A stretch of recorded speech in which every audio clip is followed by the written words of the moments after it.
জিনিয়া ও মোহনার নোংরা চক্রান্ত ভেস্তে দিল আদি ও শুভ। হ্যাঁ বন্ধুরা, এমনটাই দেখতে পাবো আমরা গৃহপ্রবেশ ধারাবাহিকের আগামী পর্বগুলোতে। জিনিয়া ও মোহনা একত্র হাত মিলায় তাদের শুধুমাত্র একটাই লক্ষ্য, শুভকে শেষ করে দেওয়া, শুভর ক্ষতি করা। মোহনা জিনিয়াকে বলে, তোমার যা লাগবে আমি তোমাকে তাই দেব, তবে শুধুমাত্র তোমায় আমাকে সাহায্য করতে হবে যেন শুভকে আমি ওই বাড়ি থেকে বের করে দিতে পারি। এটা শুনিয়ে জিনিয়া রাজি হয়ে যায় মোহনার প্রস্তাবে। মোহনা বলে যে শুভ বাড়ি থেকে বেরিয়ে গেলেই আয়ান শুধু আমার। মোহনার এই কথা শুনে জিনিয়া মনে মনে ভাবে যে সেটা তুমি কখনোই পাবে না, কারণ আদিকে আমি এখনো খুব ভালোবাসি। আদিকে আমার থেকে তুমি কখনোই কেড়ে নিতে পারবে না, শুধুমাত্র আমি তোমাকে ব্যবহার করব শুভকে যেন ওই বাড়ি থেকে তাড়াতে পারি। অন্যদিকে মোহনা ডোনাকে ফোন করে বলে যে বাড়ির সকলের খবর তুমি আমাকে দেবে। ডোনাও তখন রাজি হয়ে যায় মোহনার কথায়, আর মনে মনে বলে যে এবার শুভদি তুমি কি করো সেটা আমিও দেখবো, তুমি কিভাবে তোমার নিজের কাছে দাদা ভাইকে রাখতে পারো সেটাই দেখার। জিনি আর মোহনা নোংরা চক্রান্ত করে শুভর ক্ষতি করার জন্য।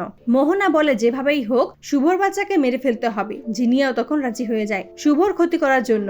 রায়বাড়িতে এসে হাজির হয় মোহনা ছদ্মবেশে, সিঁড়িতে তেল ঢেলে রাখে যেন শুভ স্লিপ কেটে এখান থেকে পড়ে যায় আর শুভর বাচ্চাটা সেখানেই মারা যায়। শুভ যখনই তেলের জায়গায় পা দেবে ঠিক সেই মুহূর্তে আদি এসে শুভকে বাঁচিয়ে নেয়। শুভ তখন মনে মনে ভাবে যে আমাকে আরো সতর্ক থাকতে হবে, মোহনা নিশ্চয়ই থেমে থাকবে না, ও আমাদের ক্ষতি করার জন্য কিছু না কিছু নিশ্চয়ই করবে। তো বন্ধুরা, তোমরা এটাই তো চাও যেন জিনিয়া ও মোহনা নোংরা চক্রান্ত যেন আদি আর শুভ ভেস্তে দেয়? কমেন্টে জানাও। আর নিয়মিত আপডেট পেতে আমাদের চ্যানেলটি এক্ষুনি সাবস্ক্রাইব করে পাশে থাকো। ধন্যবাদ।